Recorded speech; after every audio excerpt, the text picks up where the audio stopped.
A kú dédé ìwé láwùjọ wa dẹ̀ kó bí gbogbo ẹ̀ ṣe ń lọ. A kú bí ọ̀rọ̀ Nàìjíríà ṣe dà kọ́lọ́n kó gbà wá torí ká tó lè máa yọ̀. A sì tún máa rántí àwọn ọmọ tó wà nínú ìgbèkùn lọ́wọ́ àwọn bandit kọ́lọ́n Olódùmarè ọlọ́jọ́ èní kó fàánú bá wa tú wọn sílẹ̀. Mo sọ yẹn mo wá bọ́ sórí Tóyìn Àìmákò. Ṣé rí aya Adéyẹmí yìí dá a padà la máa fẹ́ ṣe fún àwọn kankan láàárọ̀ yìí. Torí nígbà tí mo wà lórí TikTok lórí One Religion mo ń rí i pé àwọn wo ló lọ ń post pé RIP sórí fọ́tò Tóyìn over Sabianti. Àwọn wo ló wá wò títí títí wọ́n wo ayé ara wọn títí tí pé ayé ti sún àwọn fẹ́ máa ná náà wá sọ pé ẹ jẹ́ ká fi Tóyìn Àìmákò ká tiẹ̀ tún fi chase cloud bóyá àwọn èrò á follow wa bóyá wọ́n ti mọ̀ pé àwọn èèyàn nífẹ̀ẹ́ ẹ wá sọ pé baba ńlá àtàrí ìyálà ìyá ìrandíran yín ó papòdà ẹ wá ní ẹ̀yin fẹ́ rest in pieces. Ṣé ẹ rí lórí social media yín tòótọ́ kò sí nǹkan téèyàn ò lè ṣe ẹlòmíì á máa ṣe oríṣiríṣi á máa mú jẹ ṣùgbọ́n nǹkan tó o bá ti fẹ́ má tọrọ ẹ̀ fọ́mọ ẹlòmíì. Ṣé ẹ rí Tóyìn Àìmákò yìí aláyọ̀ ni joyful fellow ni kò ń ṣàwọn tó ń kanra ẹ̀dá tọ́lọ́run dá ni ilé tá a dẹ̀ ti bí kẹ̀dẹ̀rẹ́ ọmọ tí wọ́n tọ́ tó lójú ọ̀nà tó dẹ̀ gbọ́ràn tó dẹ̀ mọ nǹkan tó ń ṣe tó dẹ̀ tó mọ̀ pé Ọlọ́run wà òun ni Tóyìn yìí. Tẹ́ ẹ bá wá sọ pé inú ẹ̀ bí yín títí ẹ wá fi ń kọ ìkọkúkọ bẹ́ẹ̀ yẹn lé lórí máa rò ó pé àrígiṣẹ́gi orí ara ẹ̀ ló fi gbé o ọwọ́ tí ọ̀gẹ̀dẹ̀ bá wá gbé báyìí ara ẹ̀ ló máa fi lù.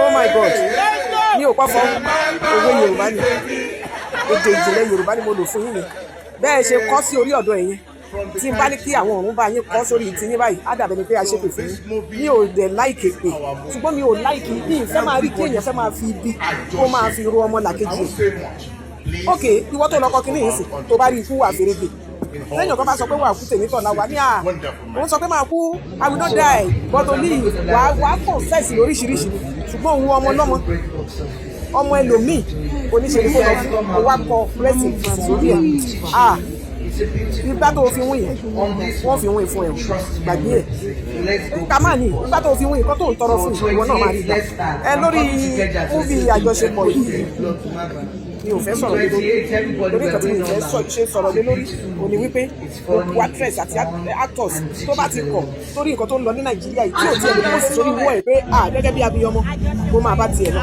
Ọlọ́run á san lẹ́san.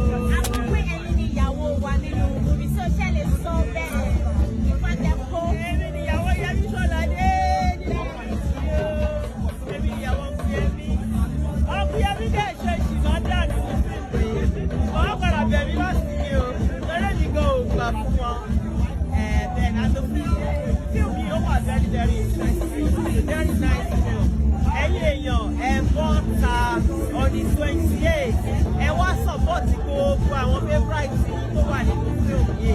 Ẹ̀rọ tó ń ṣe yẹn kò ń ṣe yàn méjì kò ń ṣe mẹ́ta làwọn èèyàn tó wà nínú fíìmù tẹ̀lé wá support. Ẹ jọ ẹ jáde kí wọ́n bá wa wo fíìmù yìí o. Ẹ má yẹ kébi pa wá o. God bless you. Thank you. Nígbà tẹ́ ń kópa nínú fíìmù sí pàtàkì ìfàsí what was the difference? Kò sí pèníjà kankan. Kò sí pèníjà kankan rárá. Ikọ́ sì bá pèníjà ń bẹ̀. Ó ní pé Káfíù village láti lọ ṣe ìrìn yẹn jẹ́ ìjì díẹ̀. Ṣùgbọ́n gbòòrò tẹ̀ bá rìn láti Èkó yìí. Tó bá fi dé kọ̀ tó bá fi wọ́n ní Káfíù village báyìí ó máa bú sẹ́rìn ni. Tó ìpèníjà yọ sí ìgbà ló wà bẹ́ẹ̀ nìyẹn. Lẹ́yìn yẹn kò sí pèníjà.